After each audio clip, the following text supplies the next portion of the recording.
magical stories that our students really love is Harry Potter was the Weasley's Wizard Wheezes. And there they sell a magical creature called a Pygmy Puff, and it kind of looks like this.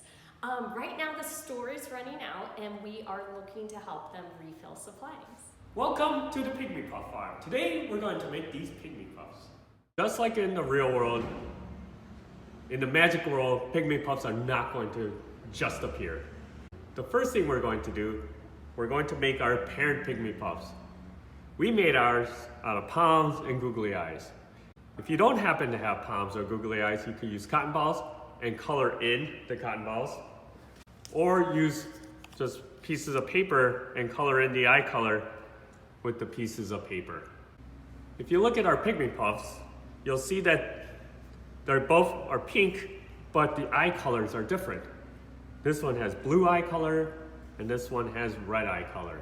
The Pygmy Puff with the red color is the dad, and the one with the blue is the mom. We're looking at the traits of eye color and sex, if it's male or female. The next thing we did was cut slips of paper. We have two different sizes. We have the larger size here and the smaller size here. And we have two of the larger sizes for the mom and two of the larger sizes for the dad, and two of the smaller sizes for the mom and two of the smaller sizes for the dad. We have the largest sizes, and what they're going to represent are the genes for the sex, if it's male or female.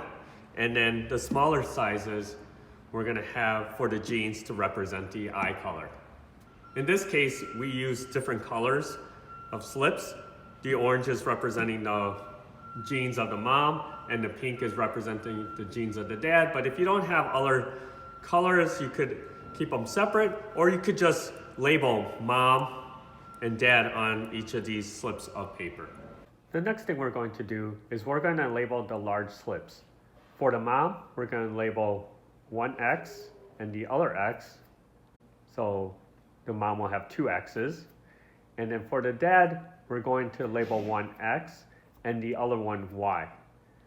And the dad will have an X and a Y. The next thing we're going to do is on these smaller slips, to represent the blue eyes, we're going to put a big B and a big B. And to represent the red eyes, we're going to put a big R and a big R. The next thing you're going to do is have them flip over all the slips, and they're going to mix these up. And then from their pile, they're going to pick one of each size. So they'll pick one from the mom. Here we get an X. One from the dad. Here we get a Y. And then they'll get a smaller one from the mom. Here we get a B, and a smaller one from the dad, and here we get an R. These will be the slips that represent their baby Pygmy Puff. So congratulations, you have a boy. And what might be a little confusing in the beginning, but it'll make more sense as you go along, we chose to do what's known as incomplete dominance. So rather than having only just blue eyes and red eyes, what we have is BR in the magical world represents green eyes. The next thing they're going to do is make their baby Pygmy Puff. Here we have a baby Pygmy Puff with green eyes. Or on our sheet of paper, we have a baby Pygmy Puff with green eyes. And to make more baby Pygmy Puffs, they flip over the slips, mix them all up, and pick one. Again, pick one from the mom of the big slip and the small slip, and one from the dad of the big slip and the small slip. But make sure that each time they want to make a new baby Pygmy Puff, that they mix all of the little slips, and then they pick the slips to get their next baby Pygmy Puff. As they continue doing this, if they get really familiar and you want to add some complexity, you could actually add another trait, which is body color. So here we have a orange Pygmy Puff with blue eyes, and we have a pink Pygmy Puff with red eyes. In this case, we have an orange Pygmy Puff that happens to have blue eyes, and then female Pygmy Puff that has green eyes. And what we're going to do is we're going to add another set of slips to represent the trait for body color. So on the top we have sex, we have eye color, and now we have body color. For body color, we're going to use the letter C's, but we're going to use capital C's and lowercase c's. For the orange body color, we're going to put 2 lowercase c's, and for the pink body color, we're going to put a capital C and a lowercase c. However, a pink body color could also be a capital C and a capital C. And just like before, what they will do is they'll mix it all up, and then they'll pick one big slip from the mom, one big slip from the dad, and then one medium slip from the mom, and one medium slip from the dad, and then one small slip from the dad, and one small slip from the mom. And what we had a girl with green eyes that we have a big C and a little c, meaning that they're going to be pink. An explanation of key, and for older kids, an explanation of key terms can be found at the end of this video. Your challenge today is to make your Pygmy Puff family and go ahead and post it on our Facebook or Instagram page.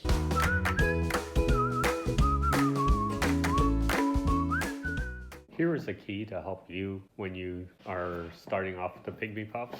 If you look up here, we have the different traits.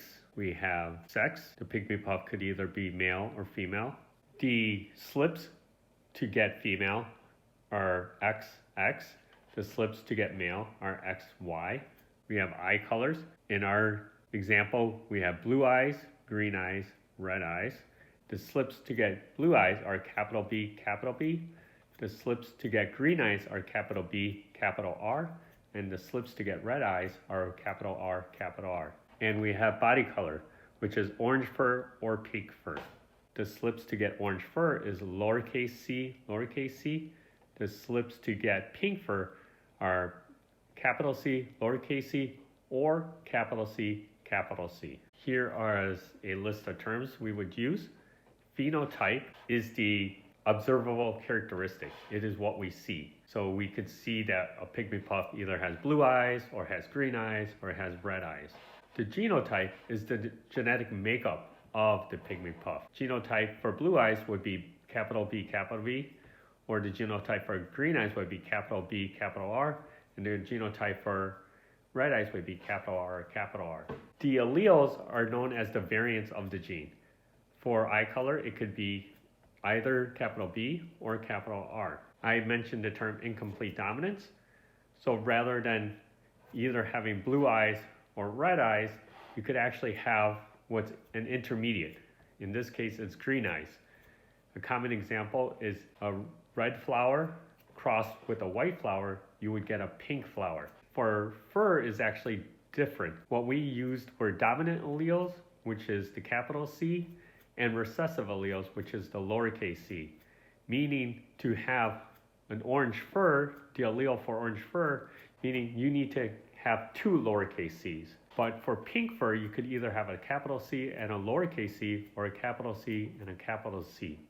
We would say that the gene for pink fur is dominant and the gene for orange fur is recessive. And the two terms we could also discuss in terms of capital C versus capital C lowercase c is homozygous, meaning that the 2 alleles are the same for their genotype. For pink fur, you could have capital C, or lowercase c, so they have the 2 same alleles. Or if you look at eye color, it would be capital B, and capital R. And heterozygous means you have 2 different alleles for the genotype.